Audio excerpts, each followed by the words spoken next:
મીઠાના ઉદ્યોગ સાથે સંકળાયેલા અંજારના શિક્ષક તેમજ અંજાર શાખાના સભ્યોનું હું હાર્દિક સ્વાગત તેમજ અભિનંદન કરું છું. અંજાર શાખાથી અહીં પધારેલા છે તેમનું પણ હાર્દિક સ્વાગત તથા અભિનંદન. સાથી શાખા અને શ્રી સુરેશભાઈ ગુપ્તા ગાંધીધામ શાખાનું પણ હાર્દિક સ્વાગત તેમજ અભિનંદન છે. શ્રી દેવેન્દ્રભાઈ ઠક્કર ભારતનગર શાખા, શ્રી હિતેશભાઈ રામદાસાણી ગાંધીધામ શાખા, શ્રી વિરમભાઈ રબારી છે તેમનું પણ હાર્દિક સ્વાગત તેમજ અભિનંદન છે. અહીં પધારેલા સર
આમંત્રણ આપેલું.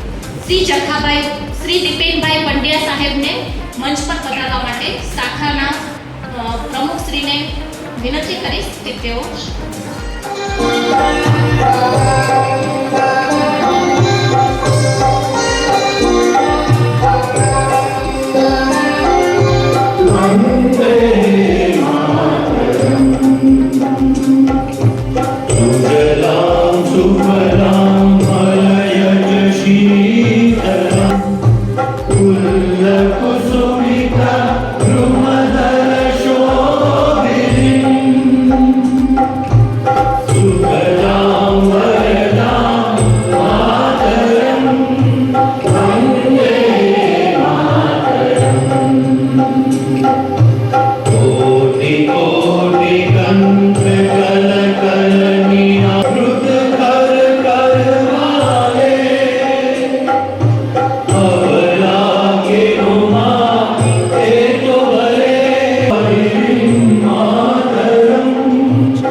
બધે જ ઈશ્વરને જોવો તેનું નામ જ્ઞાન. જોરદાર તાળીઓથી સ્વાગત કરશું આપણે ચરખાભાઈ ગુંબતશ્રીનું.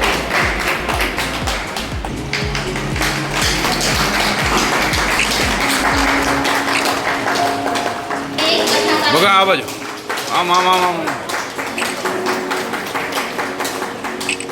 કે જેમણે આપણી ભારત પરિષદ કચ્છ શાખાને આગળ વધારવામાં ખૂબ જ મહત્વનો ભાગ ભજવ્યો. ઓકે, આ બાજુ રમેશભાઈ.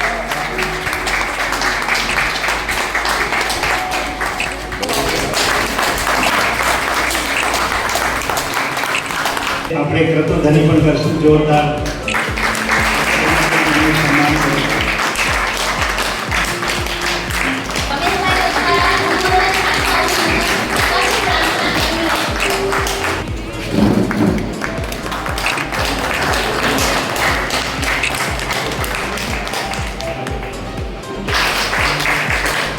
ત્યારબાદ કાર્યોથી આપણે તેમને વધાવી લઈશું.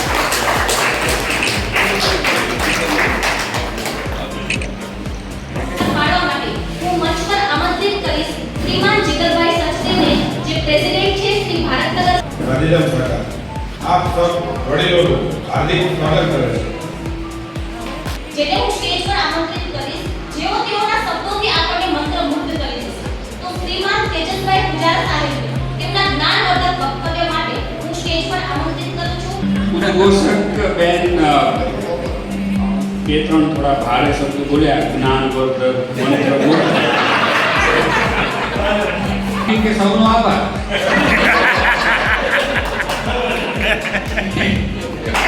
બહુ સરસ એમણે બધાને આવકાર આપ્યો. આનાથી થોડું જ વધારે હું કહી શકીશ. જો તમે એમનાથી મંત્રમુગ્ધ થયા હોય તો મારાથી થશે. એટલે થોડું વધારે બોલવાનું, એ જ વિષય તો એ જ છે. તો સામે જૈન સેવા સમિતિ, એ તો સમાજ તમે એક રીતે જુઓ તો ઘણી બધી સંસ્થાઓ મળે તો એ સમાજ તો એ કરતું રહે. તો એવું જે લોકોનું ટોળું ને બધા મળીને કામ કરતા હોવાથી, સૌ સાથે મળીને કામ કરે તો ક્ષણભંગુર છે. આજે છે, કાલે નથી. સંસ્થામાં એવું ના હોય. ઠીક થાય તો આપણે એ વ્યક્તિઓના સમૂહને આપણે સંસ્થા કહી શકીએ. કચ્છની આપણે વાત કરીએ તો કચ્છમાં ભારત વિકાસ પરિષદની શરૂઆત 2011માં થઈ. એને બે ત્રણ વખત કથાકાર છે. એમાં એની કથા ચાલુ કરે ને તો 2.5 કલાક લે. અમે તો ભાગવતની કથા કરીએ છીએ, 3 કલાકના 2 સત્ર લઈ લઈએ. તો ક્રિકેટનો વર્લ્ડ કપ રમાય, ખબર છે વર્લ્ડ કપ જીતવાનો છે, પણ એ ખાલી કલ્પનાઓ અને વાતો કરવાથી વર્લ્ડ કપ જીતાતો નથી. આપણી એક મહેનત હોય અને મહેનત સંગઠિત થઈને કરવાની છે અને સંસ્કારના ક્ષેત્રની અંદર કાર્ય કરી રહ્યું છે. તમે એટલે અહીંયાથી જે કોઈ વાત રજૂ થાય છે ને એ પહેલા મારા માટે છે, ઘડતર અને એના ધ્યેયને એ દિશામાં લઈ જવા માટે છે. ચાલો તો નામ ગમે એ જોડી શકે અને આયોજન કરવાનો ભાર પાડે છે તેવા અને જે મેન્ટલ અને વેલનેસ કોચ છે તેવા શ્રી વિક્રમભાઈ ભટ્ટ સાહેબ. આજના આ મોબાઈલના એઆઈ યુગમાં જ્યારે લોહીના સંબંધ સંકુચિત થઈ ગયા છે, ત્યારે વિશ્વ એઆઈ દ્વારા નાનું થતું જાય છે, ત્યારે ડિપ્રેશન વધતું જાય છે. તો તેમાંથી ઉગારવાનું કાર્ય જે કરે છે તેવા વ્યક્તિઓને મેન્ટલી ફિટ અને શારીરિક સ્વસ્થ રાખવા માટે ખૂબ જ સુંદર કાર્ય કરી રહ્યા છે. પ્રાંતમાં મારા સાથી કાર્યકર્તાઓ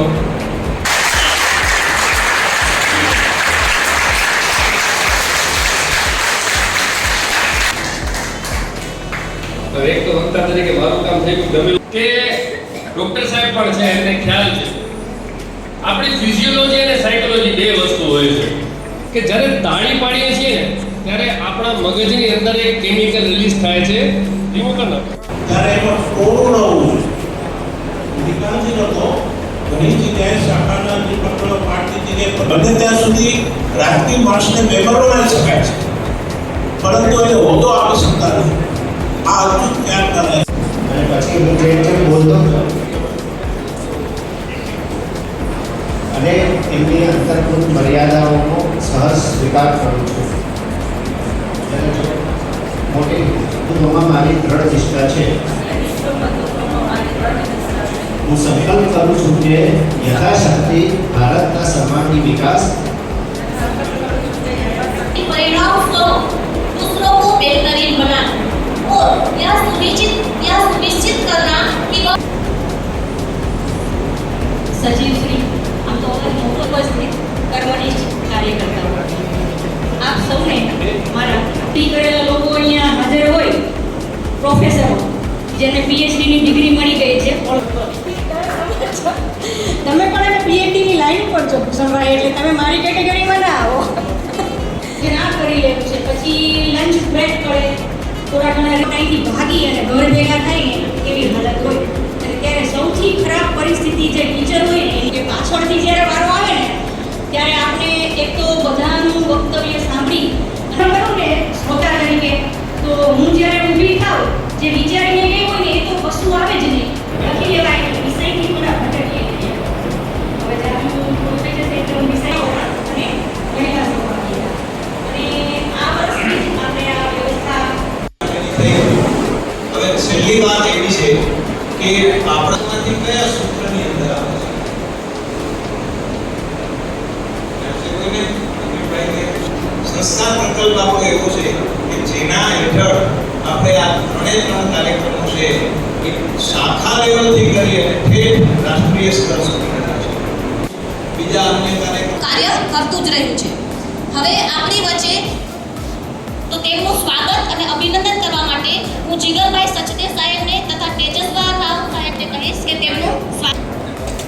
હવે આપણો આ કાર્યક્રમ અંત તરફ આગળ વધી રહ્યો છે ત્યારે આજના આ કાર્યક્રમને યાદ રાખવાનું સુંદર રીત છે તેનું રિવિઝન. આજનું આપણું રિવિઝન એટલે કે સંમત માધ્યમિક શાળાના પ્રિન્સિપાલ પણ છે તો તેમને હું મંચ પર આમંત્રિત કરું છું તે આજના કાર્યક્રમની નાની સમરી આપે. પાંચે સૂત્રોનો ખૂબ જ અમલ કર્યો છે અને એક નવો પ્રયોગ પણ કર્યો છે. આપણા ત્રણેય શાખાના જે પણ નોંધ્યા છે એની સમરી તમારી સામે રજૂ કરું છું. શ્રી ડૉક્ટર તેજસભાઈ પૂજારા તેઓએ સ્વાગત સમજાવ્યું. તેઓએ સ્વામી વિવેકાનંદને આપણા આદર્શ બનાવવા તેવું પણ ઉદાહરણ આપું કે જ્યારે આપણે વૃક્ષારોપણના કાર્યક્રમો કરીએ છીએ અને ફોટા મૂકીએ છીએ તો તમે ફોટા જોજો કે સફેદ કલરના આપણને શ્રી દીપેનભાઈ પંડ્યા સિંહની જેમ આપણે તેમ રાજા બની અને આગળ વધીએ તેવું ઉદાહરણ પૂરું પાડે. નવી પેઢીને અપડેટ રહેવું એ અપડેટ રહેવા માટે 40 પરથી નીચેના આપણા નવા સભ્યોને જોડીશું. પૂછવાનો અર્થ કેવો સરસ રીતે સમજાવ્યો કે ક્યાંક આપણે એવું ન સમજીએ કે આપણી પરીક્ષા લે છે કે અમે કેટલી જવાબદારીઓ માથે લઈને જઈ રહ્યા છીએ. થેન્ક યુ સો મચ પૂજા. હવે આપની સાથે It's my honor to deliver the vote of thanks for this wonderful event. ગીત છે એટલે લખીને આવ્યું ખાસ પરિષદ परिवार मतलब वर्षा में आज इस शुभ अवसर पर यानी कि लड़कियों का